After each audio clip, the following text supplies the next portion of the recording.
Tonight at 9, survivors of domestic and sexual abuse at Pitt State will now have easier access to help. Russia is slammed with fresh new sanctions from the U.S. and European Union as the invasion of Ukraine rages on. I'm Jackie Heinrich in Washington. I'll have details coming up. The 4 states' most watched news starts now. Thank you for joining us tonight. I'm Jordan. I'll be another tragedy for the Joplin Police Department as an officer passes away from a heart attack. The department today announced the passing of Officer Mike Gaiman. Officials say Gaiman suffered a heart attack at a gym last Friday, was rushed to the hospital, but did not survive. Officer Gaiman joined the JPD in 1999 and retired in 2019. A short while later, he returned to the city as an airport police officer. He also worked for the Tulsa County Sheriff's Office before coming to Joplin. Well, April is National Sexual Assault Awareness Month, and now an agreement between Pittsburgh State University and Safe House aims to get more resources to survivors. KOM's Bronte Sorotsky has how this new agreement is going to make it easier for staff and students who are survivors to get the help they need. Pittsburgh Safe House is a nonprofit that serves those dealing with domestic abuse, sexual assault, stalking, and provides them with services they need to be safe. Pitt State did have a campus advocate back in 2011. That was Brooke Powell, who now serves as the executive director for Safe House. And we would step in and help when needed. If it was an after-hours sexual assault examination, we could help with that. If the victim needed shelter or other housing options, we could help do that. We also helped file protection orders as needed, work with law enforcement, things like that. This year, PSU's full-time victims advocate left and created an opportunity for PSU and Safe House to work closer together. When that position ended, campus reached out to us and we jumped right on board because, you know, we're here, we're providing services to victims. We're, you know, every day we're working with victims. That's what we're here for. That's our mission. And so we jumped right back on board to be able to officially have that partnership again. Thanks to this partnership, students who need help will be able to get the assistance they need to be safe. And we've been doing this for a long time and helping wherever we can. We hope to be able to receive those referrals from campus. So if a student comes to a faculty member and says, listen, this has happened to me, they will know, hey, we need to call Safe House, and our advocate staff will come to the victim, will come on campus, come pick the victim up. Although PSU does not have an on-campus advocate, students and staff do have advocates that are ready to step in and help. In Pittsburgh, Bronte Sorotsky, KOAM News. All services Safe House provides are free and confidential.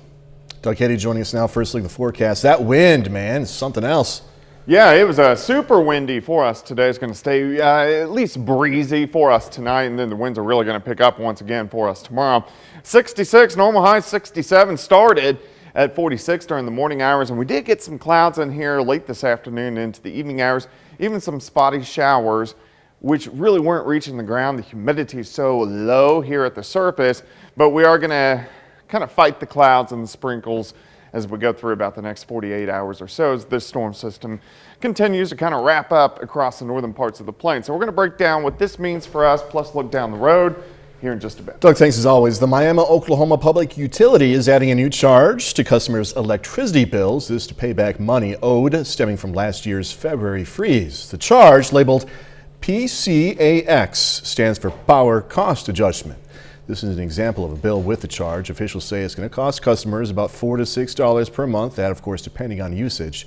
The new charge will be added to bills starting in June and will likely last for 3 to 4 years. Officials expect that is going to be enough to pay back the $2.7 million owed to the GRDA for power used during that winter storm. McDonald County School District officials say construction on some storm shelter projects will start soon. This after voters yesterday approved a $21 million bond. It's going to fund storm shelters at 6 of the district's campuses. Officials say these are not FEMA shelters, but they are strong enough to withstand a tornado. They're going to be open to the community in an emergency. Officials also say they won't just be safe rooms, they will also have other purposes as well. Because it shows that the community understands the value of the education that McDonald County Schools is giving their kids, as well as the safety aspect of making sure that kids have a safe place and the staff have a safe place in case something does happen. While some of the smaller projects funded by this bond will begin soon, the larger ones will be up for bids before work starts. Area businesses and entrepreneurs came together in Joplin for coffee to celebrate the first anniversary of the 1 Million Cups program. It's a national program to engage, educate, and connect entrepreneurs. Some of the local business owners talked about what they do and how they want to grow in the year ahead. So when you think about being an entrepreneur, it's sort of a lonely journey. And when you have other entrepreneurs who get together on a weekly basis, it really provides a support network for you. 1 Million Cups works with 160 communities nationwide, holding weekly meetings with businesses.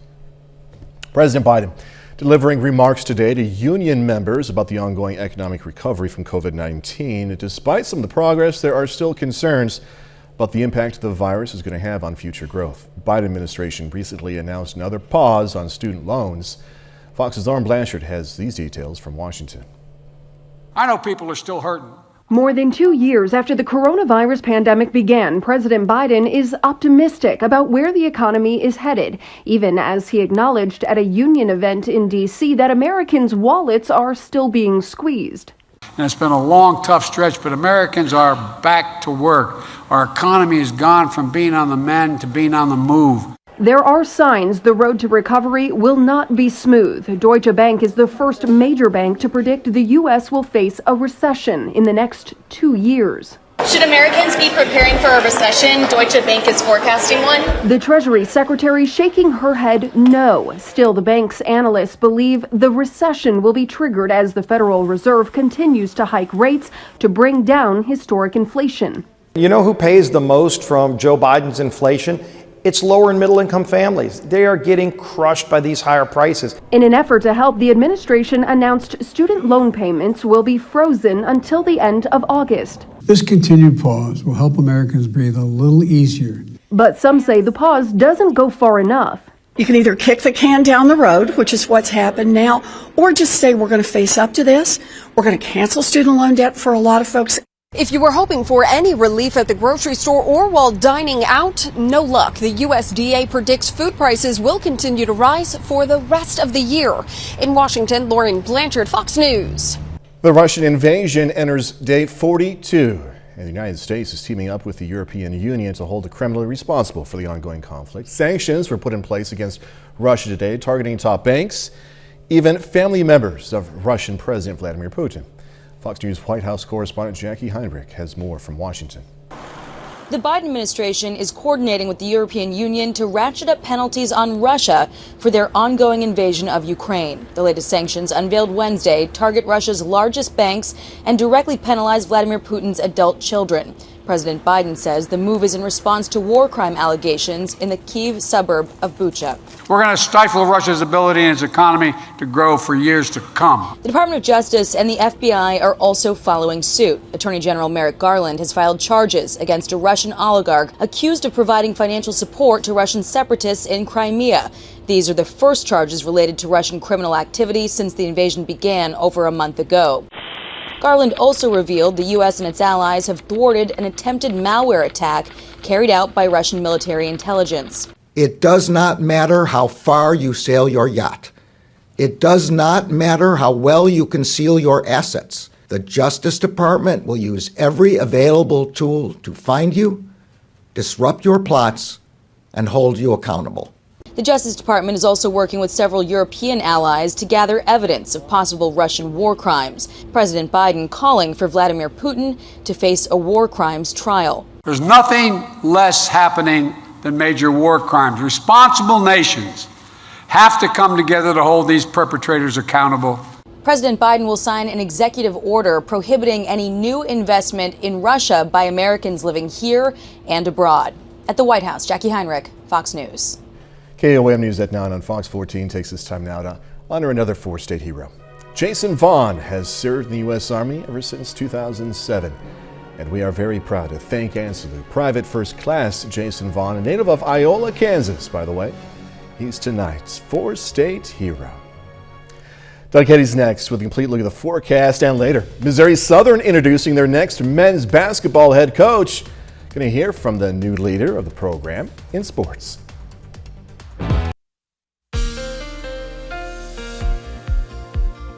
Well, it definitely turned out to be a little bit cooler today, but still a great day. We made it into the mid-60s, a little bit windy out there, and it's going to stay windy as we go through the next couple days. A little cooler for us on Thursday and Friday. Overall, the weekend is shaping up pretty good.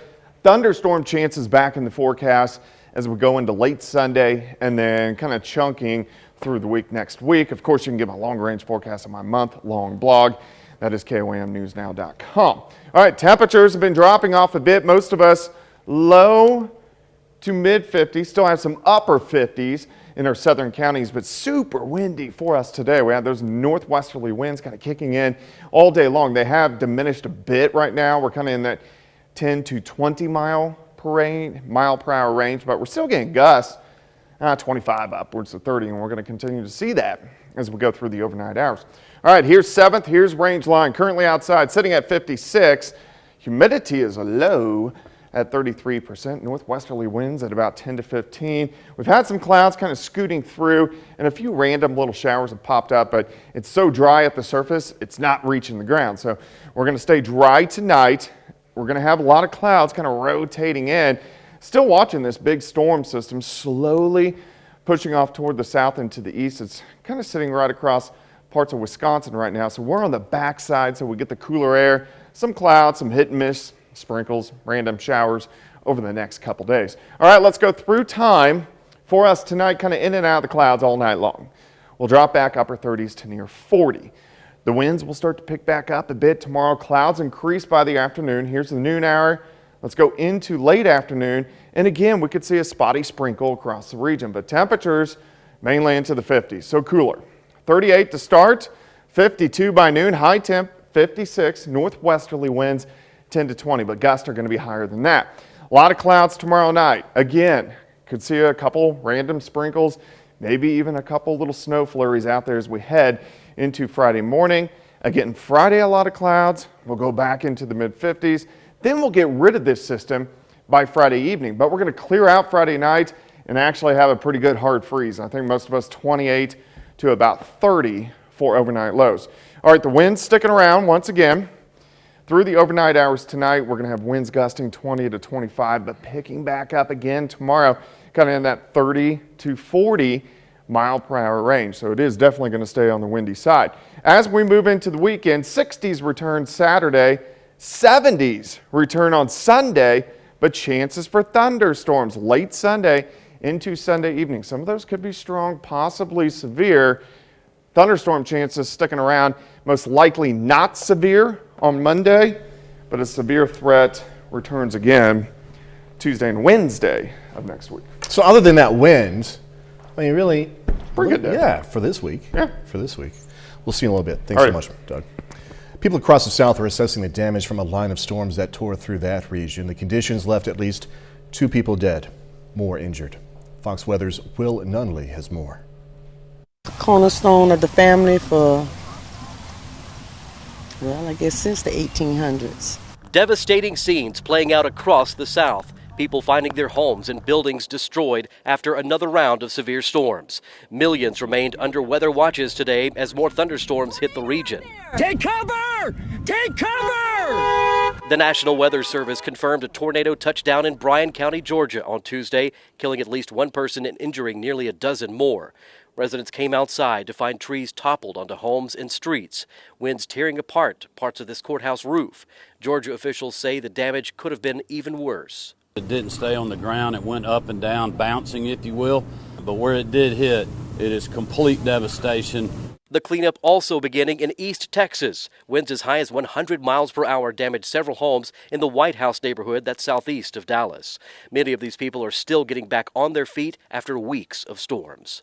It sounded like a train there for about 30 seconds, and then we got up and started looking. Crews are also working to restore power in harder-hit neighborhoods. Thousands of customers in Georgia and Texas remain without electricity today after the severe weather knocked out numerous power lines. None of us could see because the lights were out, and we were running into the walls, hitting each other. Forecasters say more severe weather will impact the Central Plains and Southeast next week. In Atlanta, Will Nunley, Fox Weather. Coming up, a possible major change in direction. The Ukrainian military is ramping up, preparing for a Russian offensive in the eastern part of the country. In Lviv, Ukraine, I'm Alex Hogan with more on this story coming up. Ukraine's president rallying more support from world leaders as Russia continues to deny allegations of war crimes on day 42 of this invasion. Fox News correspondent Alex Hogan has more from Ukraine. As the war in Ukraine grinds on, President Volodymyr Zelensky is warning of a potential new humanitarian crisis. Zelensky says the Russian military is deliberately targeting Ukraine's food infrastructure, making it more difficult not only to help its own citizens, but also jeopardizing exports that feed other countries, with Ukraine responsible for 9% of the world's wheat and 16% of its corn. Without our exports, it's not simply a shortage, but threat of a famine. To foil our planting season, to destroy our infrastructure is to deliberately provoke a food crisis. The new allegation comes as Russia has completed its withdrawal from the area around Kyiv. The Pentagon says those troops are now being refit and resupplied in Belarus, and soon they'll be sent to eastern Ukraine to fight in what's expected to be a major Russian offensive aimed at gaining new territory in the Donbass. The main efforts of the enemy are focused on preparing for an offensive operation to establish full control over the territory. There are also growing indicators that Russia plans to recruit mercenaries from other countries to bolster their forces in Ukraine, leading NATO officials to warn that they don't expect the war to end anytime soon. We have seen no indication that President Putin has changed his ambition to control the whole of Ukraine. So we need to be prepared for a long haul. The UN General Assembly is scheduled to meet on Thursday to vote on potentially suspending Russia from the Human Rights Council. In Lviv, Ukraine, Alex Hogan, Fox News. Still ahead, trying to get answers behind all these higher prices. House lawmakers drill big oil executives as the blame game ramps up over who or what's responsible for surging gas prices. I'm Mallory Rivera in Washington with details coming up. A new update to a popular navigation app is going to help motorists in new ways. Google Maps is releasing new updates in the coming weeks, which will roll out a number of new features. This includes one that shows you an estimate of how much tolls are going to cost on your trip, and one that shows traffic lights, stop signs, and building outlines. If you use Apple Maps, by the way, you know those 3D things. Yeah, you already have those, but not the toll estimate thing. For Apple users, going back to the Google Maps, for Apple users, this new update will also allow you to begin your trip through your Apple Watch. The features are going to be released in 4 countries, including here in the U.S., later this month. The heads of 6 oil and gas companies argued they're not price gouging as the cost of gas skyrockets. Fox News correspondent Madeline Rivera is in Washington, where industry executives testified at a hearing on Capitol Hill. As people shell out more money for gas, the heads of 6 oil companies remain adamant that prices at the pump are largely out of their hands. The price of oil, gasoline, and other refined products are driven by international markets. Energy markets are complex and global in nature. Airing their frustrations to the House Committee on Energy and Commerce, oil executives are laying the blame on several other factors, including supply constraints, a labor shortage due to 3 downturns in 12 years, shortages of drilling rigs, frac fleets, frac sand, steel pipe, and other equipment and materials, and the need for pipelines and LNG facilities. And the federal government. The Interior Department should end its pause on federal oil and gas leasing, especially in the Gulf of Mexico, which is among the lowest greenhouse gas intensive productions in the world. At a time when gas prices have become a political flashpoint, Democrats are accusing big oil of looking out for their shareholders rather than American consumers. Do you think that you should be treated separately and get the kind of tax breaks that you're getting now, even when the profits are high? I think, and what we advocate for is a level playing field. Republicans say the real problem is the president's policies. There is a way to produce more American energy. There is a way to be able to bring prices down. They're just not willing to do it. Several Democrats are calling on oil executives to ramp up production while working towards clean energy, a balance that industry heads say they're also trying to strike. In Washington, Mallory Rivera, Fox News. All right, technology these days making things easier. Coming up, gonna hear how they got a robot to peel a banana. Robots are constantly evolving, and now they can perform a task common for humans and primates, peeling a banana. Scientists at the University of Tokyo showed a video of the robot peeling the banana in about 3 minutes. Researchers trained the robot in what was termed a deep imitation learning process, where they demonstrated the banana peeling action hundreds of times to produce sufficient data for the robot to learn. They say it took them more than 13 hours to train the robot to peel a banana without destroying the fruit. You don't want to destroy anything, robots. This at a 57% success rate. I'm not impressed, all right? I was venting during this last commercial break. Did anyone notice there was no deadline here? That thing was taking its sweet time. You know, I understand, it's cool. You programmed a robot to peel a banana. That's awesome. But, you know, come on. 30 more minutes, news, weather, and sports coming away. Going to meet a man with a disability and how he's using writing to show how having a disability means more strength. Health officials are calling it the worst outbreak of bird flu in almost a decade. I'm Marianne Rafferty with more on why millions of birds are being killed and the impacts it could have on your wallet. Coming up. Joplin resident Jimmy Davis is writing a book, spinning the story of what most would consider a rough life to something positive. KOM's Jalen Banks has more on his story. July 24th, 2020 marks the day that Joplin's own Jimmy Davis's life changed forever. On that day, Jimmy became an amputee, losing his right leg. He then went to Facebook, using it as an outlet to talk about his experiences. While on there, he got some encouragement from friends. I lost my leg, and I got thinking I started telling people on Facebook about all my experiences through my childhood of being raised in an orphanage and different things that happened to me during my life. And so they said, write a book. So I wrote a book. That is when he discovered his love and talent for writing poems. God's provided me a means of using what I didn't know was a talent in my life. And now it became a talent, and I'm able to write poems. I was able to write stories. In the process of writing the book, he made a friend. Kirsten Humphrey has been the help for Jimmy putting the book together. Or as Jimmy likes to call her, his ghostwriter. So it's really not been that hard with his work because he has everything all written out and the way he wants it. It's just been like making small changes to fit the way of writing. But it's really just his own words, and I'm just putting it in print for him. So it's been pretty easy to just take what he's given me and turn it into the book.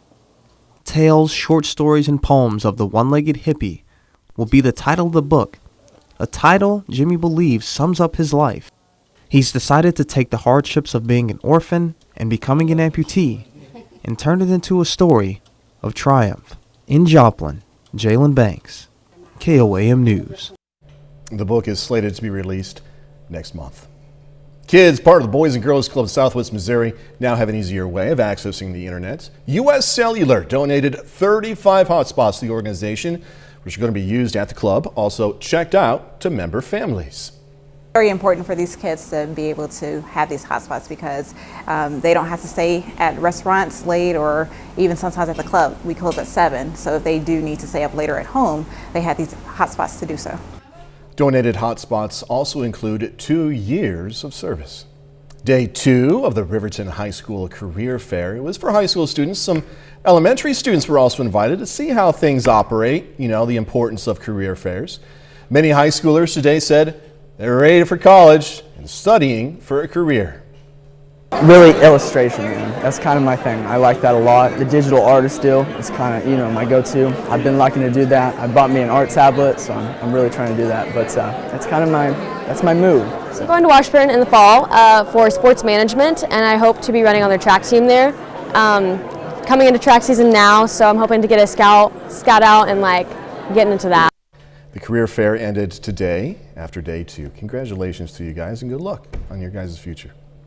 Massive outbreak of bird flu is devastating poultry farms across more than a dozen states as tens of millions of birds are being put down to help prevent the spread of this virus. Fox News correspondent Marianne Rafferty explains.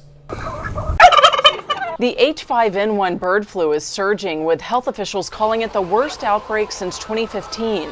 The Department of Agriculture now reporting cases in poultry and wild birds in at least 24 states, resulting in the death of more than 22 million birds, as farmers kill those infected birds and any bird potentially exposed to a sick animal. H5N1 poses relatively low risk for people, but is highly contagious for chickens, turkeys, and several species of wild birds. So far, most of the fowl killed have been egg-laying chickens, causing the average price of eggs to jump by 52% since February, just ahead of the Easter holiday. We're just pushing it down our throats. Farmers in the Midwest are getting hit especially hard. The Broughton family lives near an egg farm in Palmyra, Wisconsin that's killed roughly 3 million chickens. They're worried because the land across from their home will now be used as a mass grave for the carcasses. You can't tell me it's not going to get at my water. And in Iowa, the nation's top egg producer, more than 5 million hens and close to 100,000 turkeys have also been slain.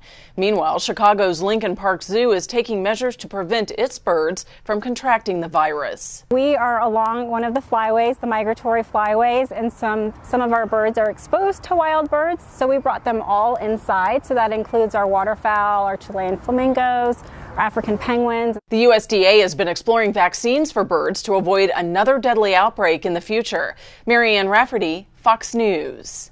A bit later, what's next for Twitter?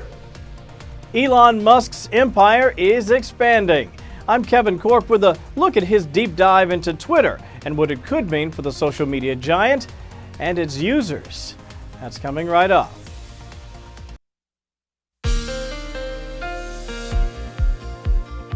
Well, it turned out to be a nice Wednesday for us today. We had partly sunny skies, temperatures great, right back up into the mid-60s for afternoon highs. But we are going to cool off a little bit as we go into the next couple days. Thursday and Friday, kind of chilly, a lot of clouds, maybe a few sprinkles, random shower.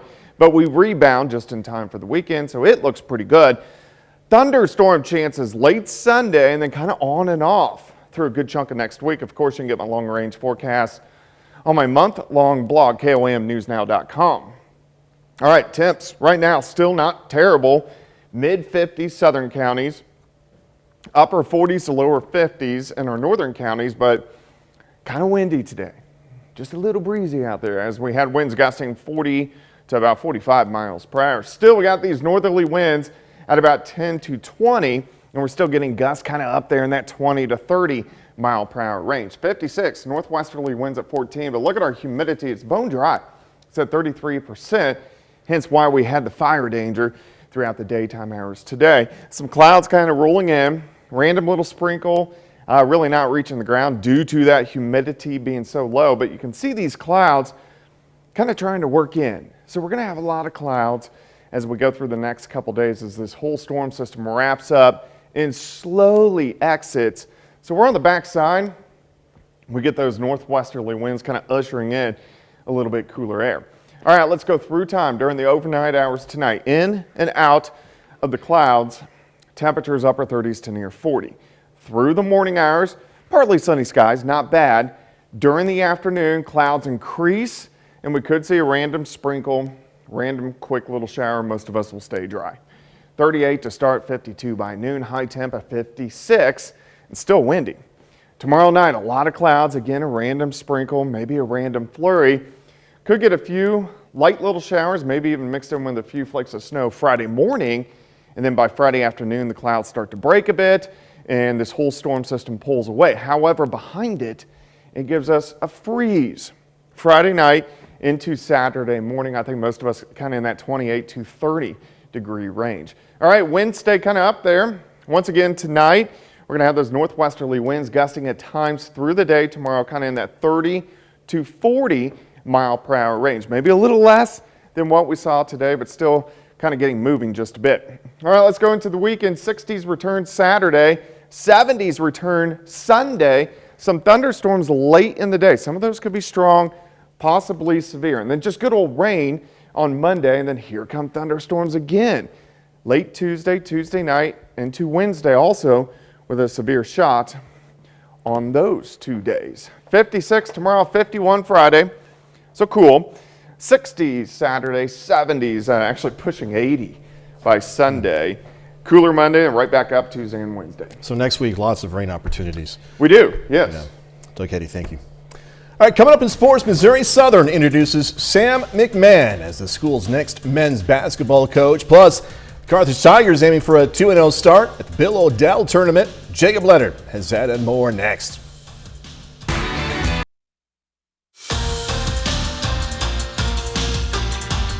Missouri Southern introduces its next men's basketball head coach today. The school held a press conference this afternoon to introduce Sam McMahon as the leader of the program. Now, McMahon is the 7th head coach in Missouri Southern men's basketball history.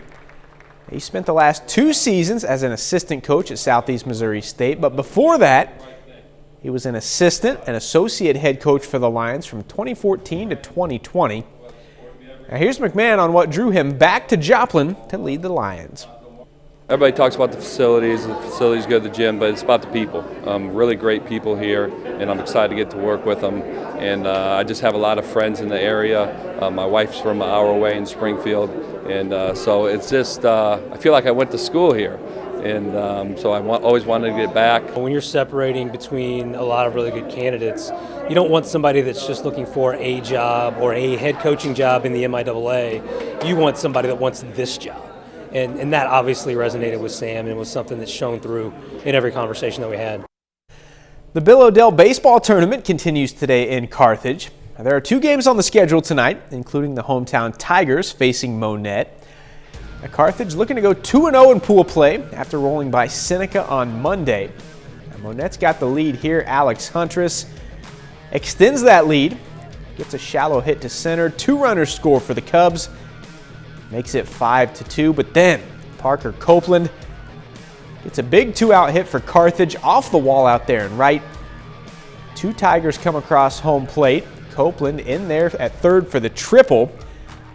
Later, we're all tied up. Josh Wallace goes deep for Monette. The Cubs back in front by 2. It's 8-6, but Carthage keeps on fighting. 6th inning, within 1, Nate Norbury puts it through the gap for an RBI single. Game is tied. Then Logan Carmichael grounds out, but will be enough to send Norbury home. That ends up being the winning run. Carthage battles past Monette tonight, 9-8. In the nightcap, it's Carl Junction, also trying for a 2-0 start, facing Mount Vernon. Bottom of the 2nd, bases loaded for Mount Vernon. Jacob Leeper gets a 2-out hit. 2 score for the Mountaineers. They take a 3-2 advantage. In the 4th, Carl Junction ties it. Arlen Wakefield, nice bunt there. Throw to first, gets by. Logan X scores. A back and forth game, just like the first one. Jared Zerby floats it over the infielder's head for an RBI single. Gavin Johnston scores, and with that, we are all tied up at 4. Game came down to the wire. Same score in the 7th. Drew Massey pops it out to right. Kyler Perry's on third. He will tag and score, and that's how this one ends. Carl Junction wins it tonight 5-4. Finally, in Southeast Kansas, Pittsburgh High School softball on the road against Chanute tonight in their SEK League opener. All Chanute in this one. Comets win it 16-5. Brinley Bancroft gets 4 hits and drives in 4. Camry Naff throws a complete game for Chanute with 9 strikeouts. And that's a look at sports. We're back with more news after this. Elon Musk venturing into new territory, acquiring vast shares of Twitter and even a seat on its board of directors. Fox News correspondent Kevin Cork has a look at what Musk's involvement could mean for this social media giant and its users. He goes by many titles, the world's richest man, as well as the CEO of both Tesla and SpaceX. But now, Elon Musk is updating his resume as he becomes Twitter's largest shareholder and a member of the social media giant's board of directors. Hey everyone. Musk revealing Monday he purchased roughly $3 billion worth of Twitter stock, giving him more than a 9% stake in the company. That's close to 7% more than Twitter co-founder and former CEO Jack Dorsey's stake. And Tuesday, Twitter executives gave Musk a seat on its board of directors until 2024. A move that will temporarily prevent him from buying enough stock in the company to prompt a future Twitter takeover should he desire. Musk is passionate about social media, feels that there's we'll call it room for a disruptor. But why Twitter? Musk has long been an advocate of free speech and previously questioned whether the platform promoted it. And while news agency Reuters reports Musk will not have direct say in how Twitter regulates posts, he will be able to help make strategic changes. Twitter's been behind the 8 ball, and I think he felt that he could really try to change it. And Musk may already be having an impact. He tweeted a poll on Monday asking his followers if they wanted the ability to edit their tweets once they were posted. And Twitter is now experimenting with that function, but they claim it's been in the works for a while. I'm Kevin Cork, Fox News. Sonic is back. Gonna preview his newest movie coming up. Sega's popular Speedy mascot is heading back to the big screen this weekend, and he has a new sidekick right there, joining him for a next-level adventure. Here's Fox's Ashley Dvorkin with more. Fear not, citizens.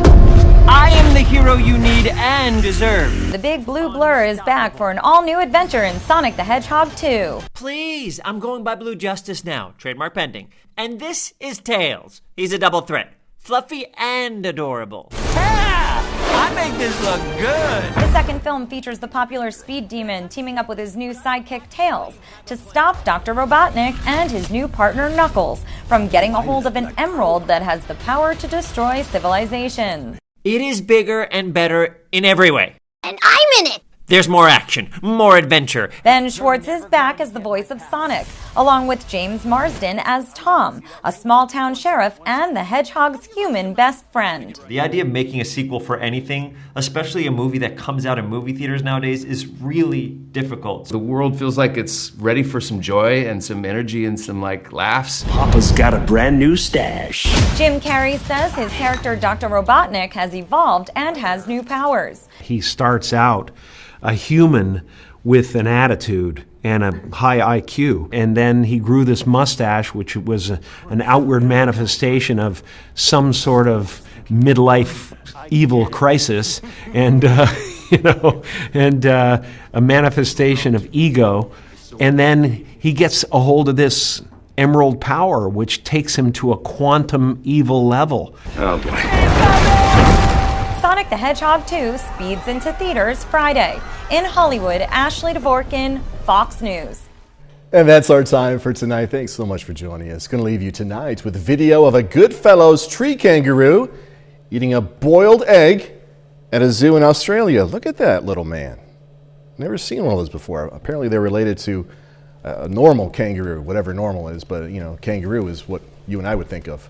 Be safe too. This all again tomorrow. See you then.